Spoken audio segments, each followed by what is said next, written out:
Thank you for joining us. I'd like to welcome you to our show for today, Black Men Accountability Program. I'm your host, Shaman Ra. Today, I'm joined with special guest, Mr. Voice of Reason. How you doing, Mr. Voice of Reason? Thank you very much. How are you doing today? Thank you for letting me be a part of your show today. Sure, no problem, no problem. Today, we're going to talk about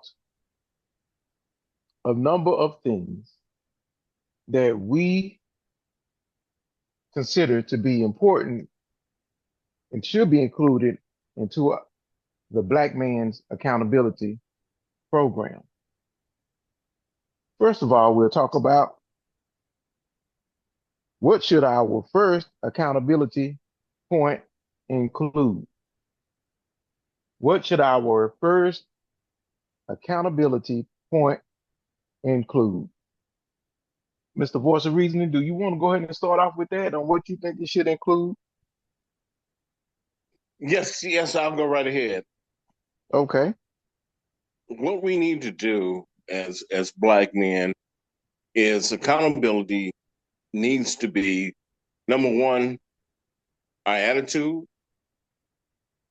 the way we present ourselves, the language that we use, how we conduct ourselves.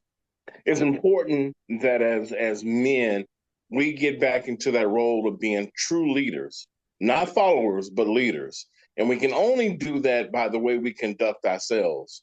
Now, we're not following anyone else's lead. We're not trying to be like anyone else, but we need to now set a new standard for ourselves. And that standard that we set for ourselves, so it can rub off on the younger Black men and Black women and Black girls. But they can't follow us unless we have our act together. And our act together has to come from a point of how we conduct ourselves at all times, knowing what we're talking about, meaning what we say, standing behind the words we use, and being the men that we should be. And now that can be several different ways, but it's not what we say, it's what we do. Now our business should be the things that we do. We know what we said that we need to do. Now it's time to just do it. And by just doing it, being that leader, not necessarily that rah-rah, that'll rub off on a lot of young Black men and other Black men. But we must set a standard on how we carry ourselves. It's very important how we carry ourselves. It's very important that we become much more knowledgeable in everything we do. So this way, when we're in a situation, we can always address a problem. We don't have to yell. We don't have to scream. We can use our intelligence. And that's what we need to do more of, is use our intelligence in how we conduct ourselves, in the things we do, in our mannerism, and how we do business. This way, when we walk into anywhere, we walk in as leaders.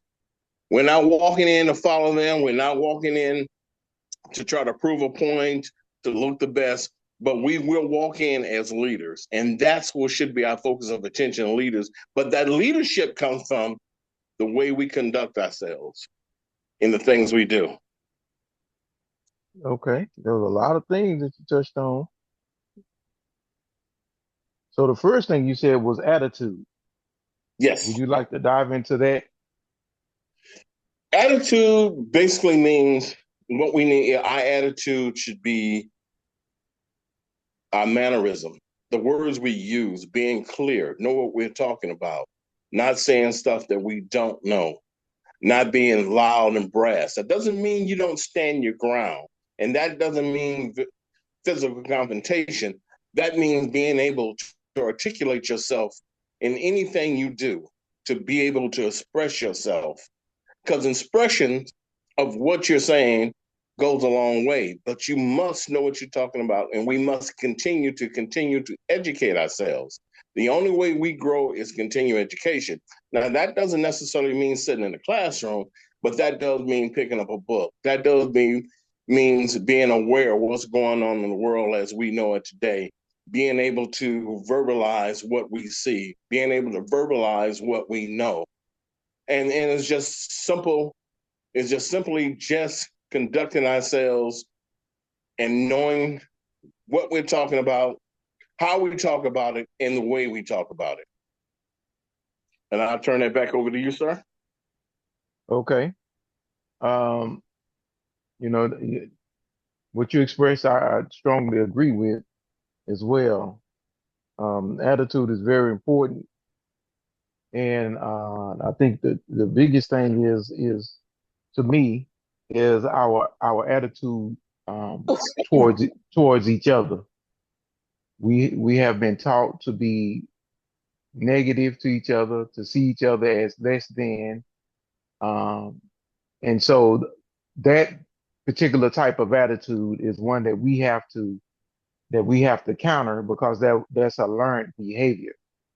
And so that's something we need to get rid of, in my opinion, so that we can move on to the things that you're talking about that we need to display for ourselves. I would fully agree with that.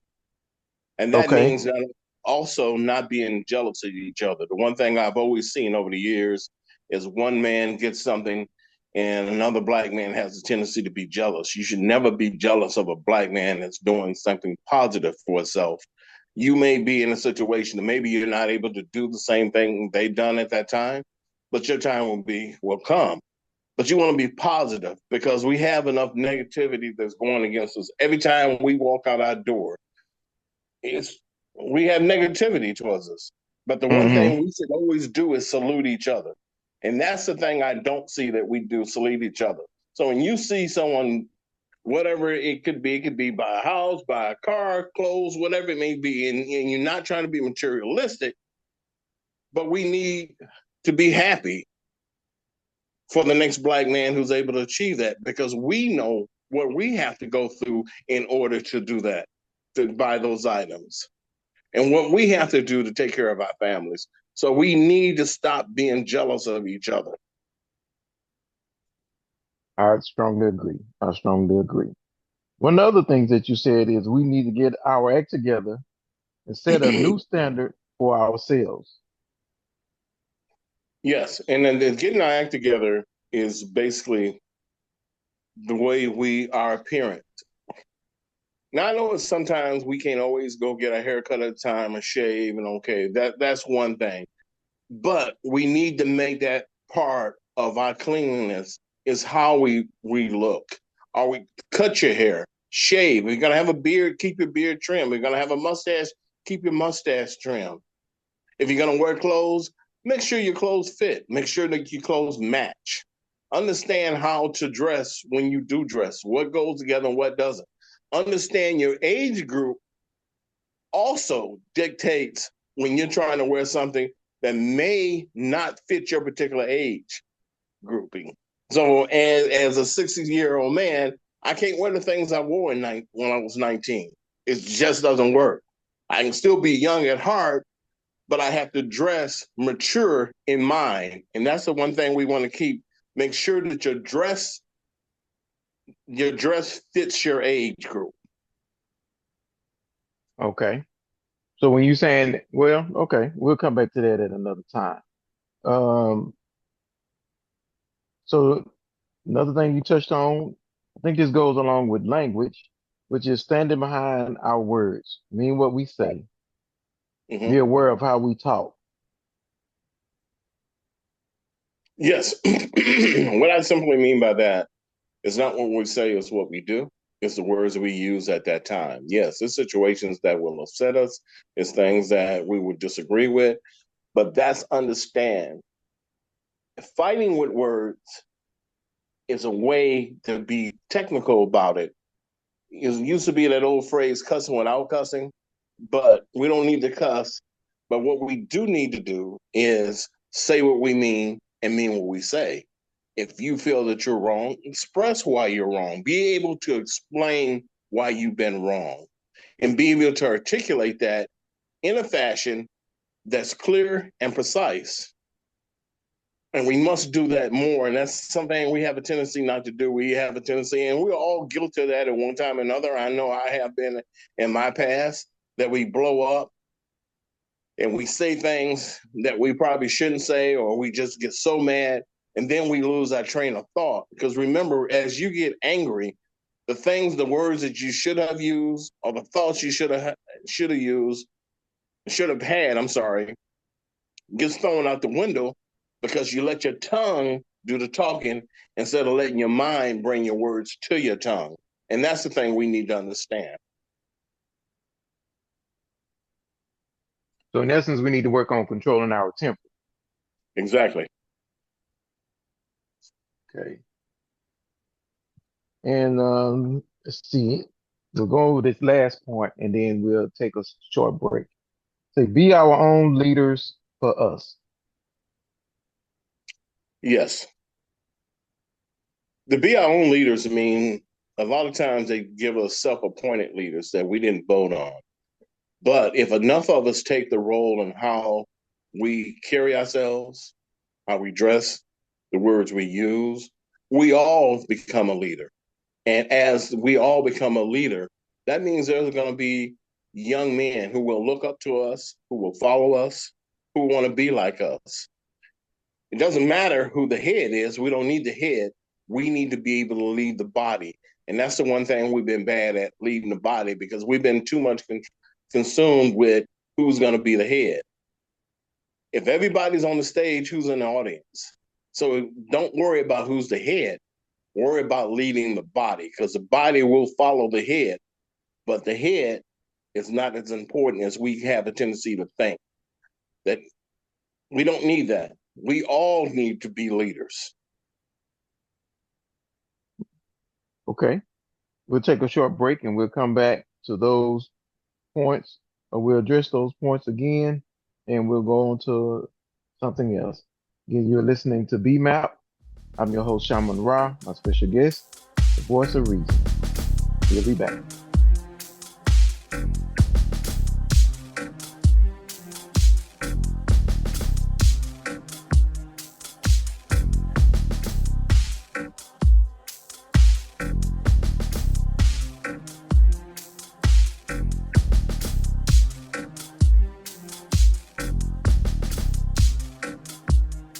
Welcome back to BMAP. I'm your host, Shaman Ra. My special guest is the voice of reason. Today we're touching on the first accountability points of the accountability program. We've touched on attitude, language, new standards, standing behind our words, being aware of how we talk, and being our own leaders. We want to continue on. Next point we have, how did we separate? We say that we are one, but why do we not trust each other as one? Why do we not work with each other as one? Mr. Reasoning, would you like to go on that? Yes. I think the separation of one, why are we separated? Why we don't trust each other? Because we got to the point that we learned how not to work together, how important it is for survivability. Let's take the animal world. I mean, let's take packs, or let's take pods, they work together in unison for the survival of the group. This happens in the animal world, and they do a very good job of it. Now, I'm not calling us animals, but what I am saying is they've learned to work together for survivability. They learn to work together so all join into the fray. But what we've done is we've become selfish. We think about ourselves. We don't realize that what impacts the gentleman or lady down the street could one day affect you, and we should be more aware of that situation. We have a tendency to say, hey, I got mine, you get yours. Well, sometimes that doesn't work that way, because you got it today don't mean you'll have it tomorrow. But if we learn to work together and pull our resources together, we all can have it. And if we do go through a hard time, we go through that hard time together. but we're able to go through it together to get to the other side, which will make us all stronger. We must start working together. Now, that doesn't mean that someone has to come to your house for dinner, but what that does mean is you must understand what impacts this brother will impact you and does impact you. And we must put that silliness to the side and start working together for the greater good. And the greater good is for us to be united at all times. We don't have to agree. We don't have to come to each other's house for dinner. But we do have to realize in order to move forward, we must work together. Okay, so the question again is how did we separate? So saying that we did, how did we separate means that we were together at one point, I would assume. Yeah, we were together at one time. But we once again, it goes back to what I touched earlier that we became jealous of each other. We stopped caring. We don't care. We became so selfish in our own demeanor that it doesn't matter if we work together. We fall, we fall. Long as I can get mines, I'm happy. And we separated because we had these self-appointed leaders, and these self-appointed leaders didn't lead us as a collective body like they made out. It looked good in front of the camera, but once that camera was out of sight, what happened to the movement then? It didn't exist. It doesn't exist. And we have to understand that and we have to see that.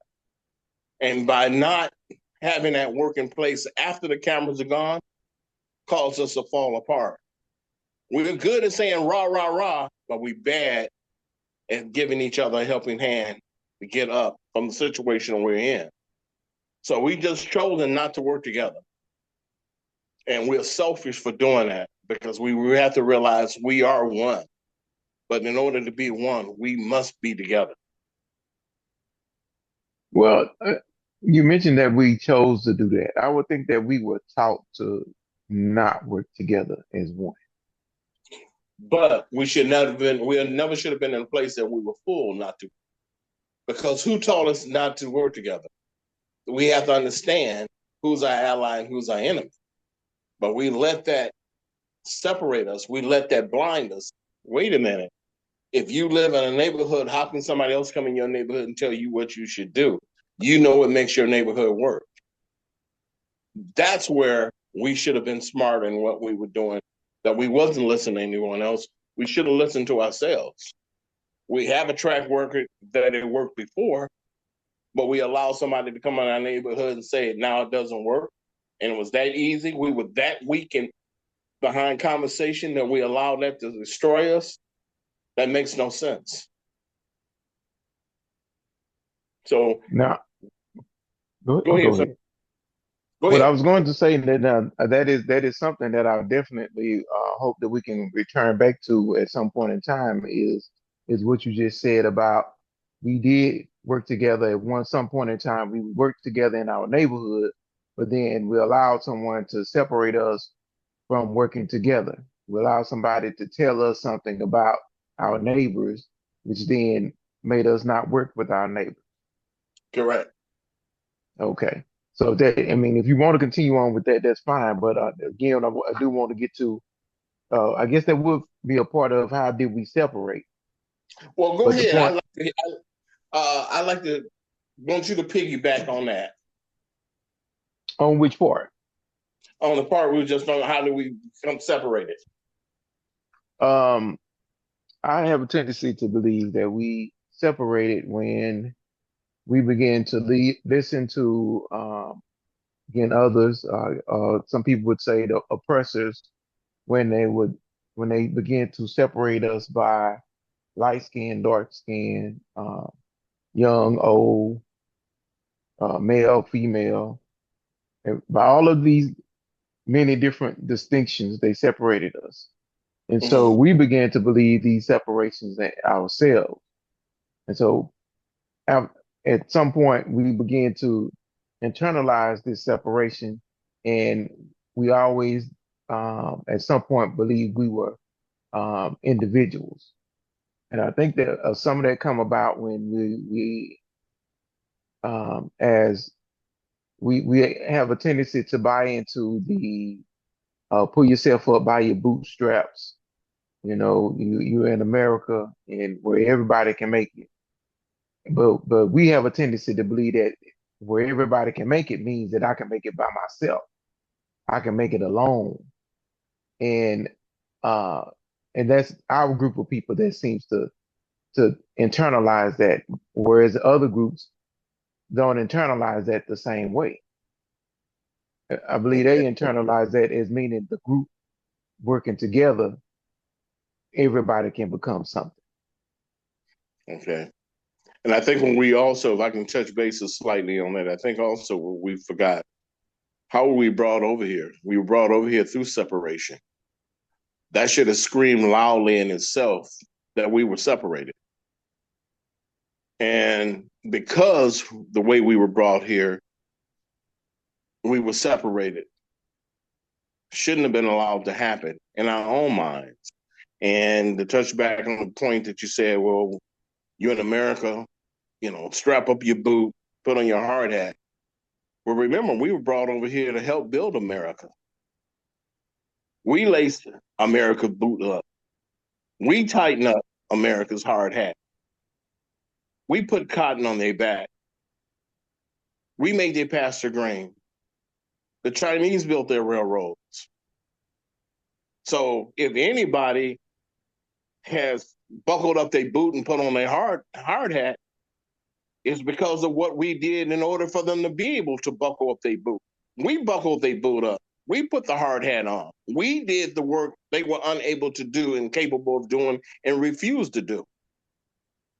So our boots were always buckled and our hard hats were always on. Mm-hmm. And that's something we should have never allowed to dissipate. And we should have understood that from the word go. If I go get you and bring you over here to do something I don't want to do, and then I tell you buckle up your boot, wait a minute. I didn't buckle up my own boot because I had to come get you to do what I was incapable of doing. So we already were in a position that our boots were buckled and had been for a very long time. If you look at our rich history, we've always had our boots buckled. We always had our hard hat on. We always had a lunch pail with us.